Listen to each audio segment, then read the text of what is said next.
guys, so today I'm just going to be doing a little demonstration on how I basically prep each client. It's very simple, it's very easy, but this is basically how I start prepping each client for their lash set. I normally don't deviate from this at all. So this is basically my groundwork for a lash service with me. So I normally start with my client laying flat and with their eyes closed, and I always like to look at their lashes and kind of just see what it is that I'm working with. I have a lot of clients who most times they'll come in and they think that their lashes are full and everything like that, or that they think that their lashes are damaged. So this gives me an opportunity to look at what I'm going to be working with for today. Now, one of the first steps in prepping my client is I always sanitize my hands first. Now, I actually wash my hands, but I reinforce it with sanitizing. And I always make sure that before I go in and touch their face that the sanitizer is dry, because it actually does not work until it is dry. A fun little fact. So the next thing that I do is I prepare to clean the client's lashes, and this is if it's a new set, and I'm working with a blank canvas. So I use my own cleaner that I have, and if you're interested on how I made it, just let me know. And I use one of three things. I sometimes use a lash cleaning brush, which I actually love, but it's not always that cost effective, because you're really not supposed to repeat it with each client, and they can be expensive sometimes. What I like to do is give them to each one of my clients and then ask them to bring it to each appointment, so it'll only be for them. Another item that I sometimes use is a lipstick applicator or lipstick wand. These are way more cost effective because you get so much for so cheap, and they're disposable, so when you're done you can throw them out and keep it moving. Another item that I use are micro swabs. If you can see that, there we go. And these are also very cost effective because you get so many for so little, and they're disposable as well. So what I normally do is I go in, and you don't have to use a lot if the client's lashes are clean like they say they are. Now, sometimes you get clients who will claim that they wash their lashes, but you know better just really from looking at it. And, in that case, it's up to you if you want to charge your lash bath fee. My services come with that fee already embedded in the price. So they're always getting that service. Unless I feel like their lashes are already squeaky clean, then I just go in with a light primer. So I take the two micro swabs here, and I just simply go in and just swipe the lashes. Very simple.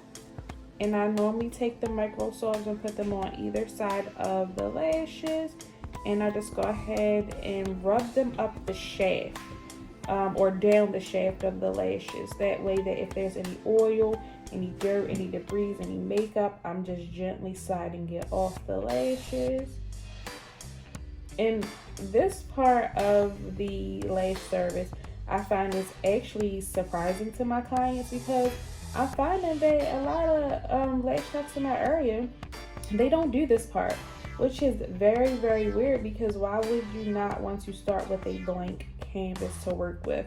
That way, if anything happens to your client's lashes as far as retention, you know that you did basically everything on your part. So if your client starts coming in and complaining that something happened, and you know that you didn't even start with a blank canvas, you have no idea what could have affected your client's lashes. Okay? So once I finish cleaning with my micro swab, I either use a cotton pad or I use a paper towel, and I use distilled water only. And I will put it to the side of my client's face. Sometimes I'll even ask them to turn a little bit so that the water will well to the side. And I just gently spray the water on, head dry, and do it one more time to get any excess shampoo off. And I actually find this part of the service very satisfying. Sometimes clients whose eyes are quite sensitive, they may not necessarily appreciate this part of the service because they probably have a hard time getting lash extensions on top of the fact that now they have water going in their eyes. But I actually quite like this part of the service. It just makes my lashes feel very, very refreshed before, I start getting my lashes.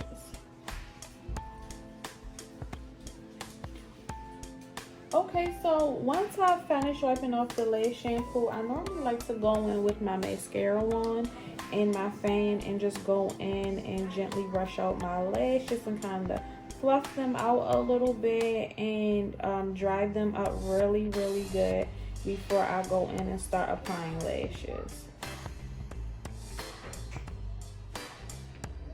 Now you want to make sure that you're drying them really, really good because you don't want them to still be wet when you are applying lash extensions. So take your time with this part, brush the lashes back a little bit, make sure that you're getting in every area that you actually put the shampoo in the water so that you know that they are actually dry.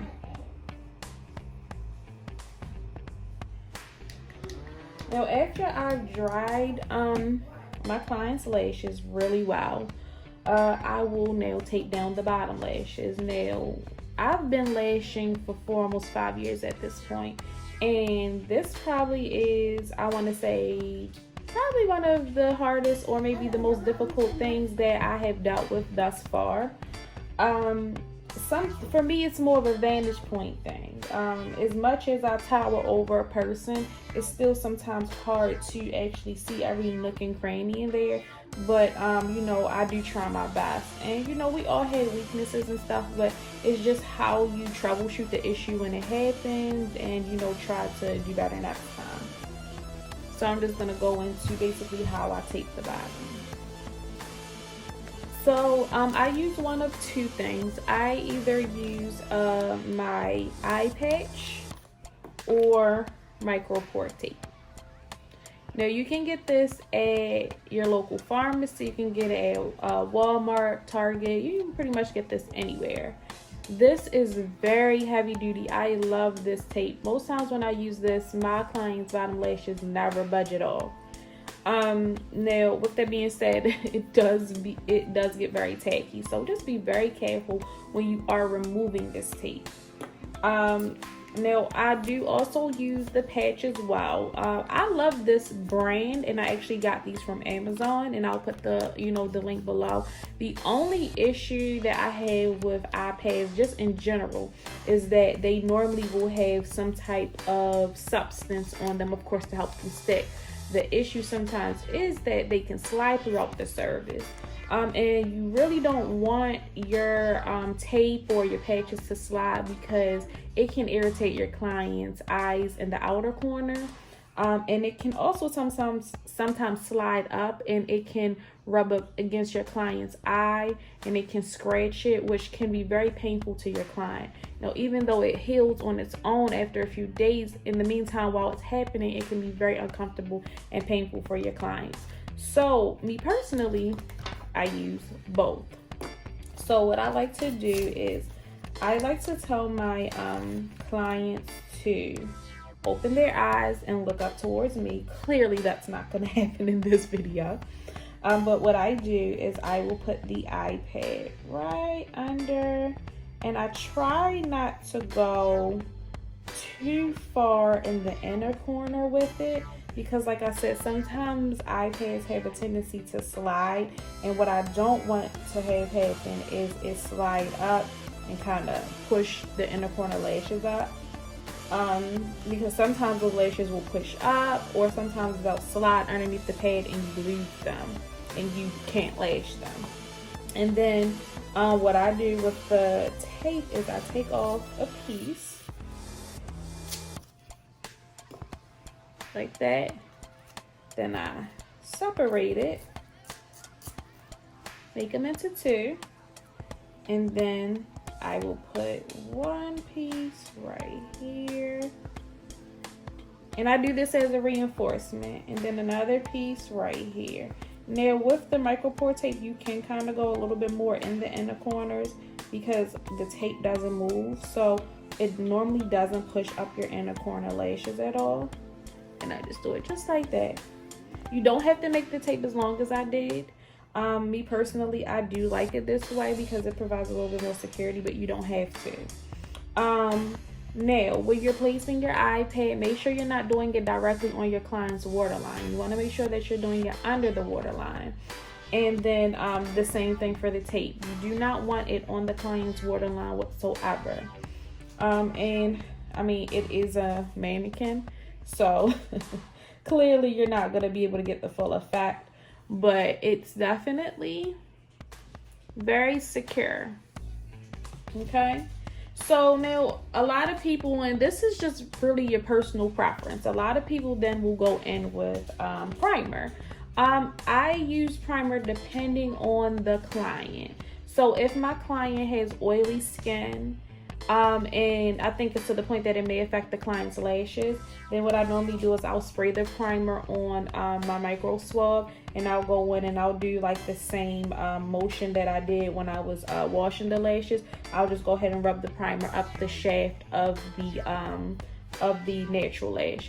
Now the reason why I say that you don't have to use primer for every client is because every client doesn't have oily skin, and you don't want to dry the lash out completely because it will become brittle and the extensions actually will not adhere all that well. So just make sure that you're paying attention to your client's skin, and you're not over prepping. Sometimes just doing a lash bath is enough. I've also seen ladies do saline solution, which is also a good alternative as well. You also, with primer, want to make sure that you're paying attention to the ingredients, because some lash glues do not work well with primers. I know for a fact that dark matter, they would actually suggest you not use primer because it contains alcohol, and alcohol does not work well with dark matter. So those are just some things that you need to, keep in mind when you are, prepping your client. Okay, last but not least, so once I basically got the client all together, we've already discussed what style the client basically wants. So now it's up to me as the lash artist to create, which is for me the most fun part, because this is where I actually get to go in and be an artist. So one of my most popular styles that my clients like is the open eye. My assumption is because it kind of brightens the face, having like the focal point of the longest length in the middle, opening up your eyes. So I'll just demonstrate that one. One of my favorite clients, I think hers, the longest length she likes is 17. So what I normally do is I'll start in the middle, and my line work is not perfect, and I'll start 17. And then what I'll do is I'll taper it out and make it shorter. So we got 17, we have 15, 13, 11, and for argument's sake, let's say we got lashes here, even though I'm not sure why there's no lashes there. 15, 13, 11. Okay. Now, if I wanted to make it fluffier, if I wanted to make it fuller, then I can add more mapping, because each person has 3 layers of lashes. Ideally, you want to try to get each layer. It depends on how fluffy a client wants to go. If a client wants, everything to look natural and soft, maybe do 1 to 2 layers. If you know that your client wants it full, then do all 3 layers.